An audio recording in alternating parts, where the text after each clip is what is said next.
સાદલીમાં માનવતા ગરમી બની વરસી, જરૂરિયાતમંદોને 100મી વધુ ધાબળાનું વિતરણ।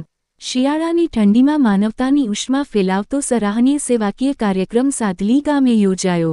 વિકલાંગ માનવ સેવા ટ્રસ્ટ અને શ્રીરંગ સેવા ટ્રસ્ટના સંયુક્ત ઉપક્રમે તથા દાતા શ્રીમતી કમળાબેન સિંહ વાળંદના સહયોગથી ધાબળા વિતરણ કરવામાં આવ્યું।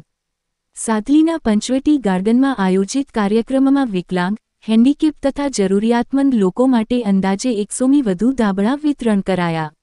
આમંત્રણને માન આપી સાદલી ગ્રામ પંચાયતના ઉપસરપંચ સંકેત પટેલ વિશેષ ઉપસ્થિત રહ્યા। ઉલ્લેખનીય છે કે આ સંસ્થાઓ દ્વારા દર વર્ષે સમાજના વંચિત વર્ગ માટે સ્કૂલ બેગ, ધાબળા, ટ્રાયસિકલ સહિતની જરૂરી વસ્તુઓનું નિયમિત વિતરણ કરવામાં આવે છે, જે સમાજસેવા માટે પ્રેરણાદાયક ઉદાહરણ છે।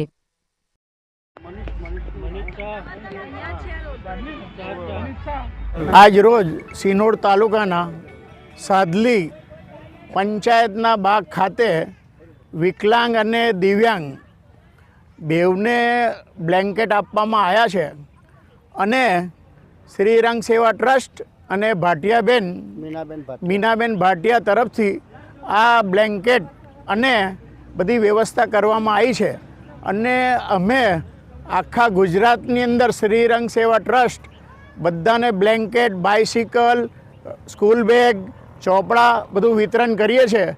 અત્યારે બી અમે અહીંયા આગળ આવ્યા છે અને સમગ્ર સાદલી ખાતે બધા જે બી દિવ્યાંગ અને વિકલાંગ છે એમને ધાબળાનું વિતરણ કરેલ છે।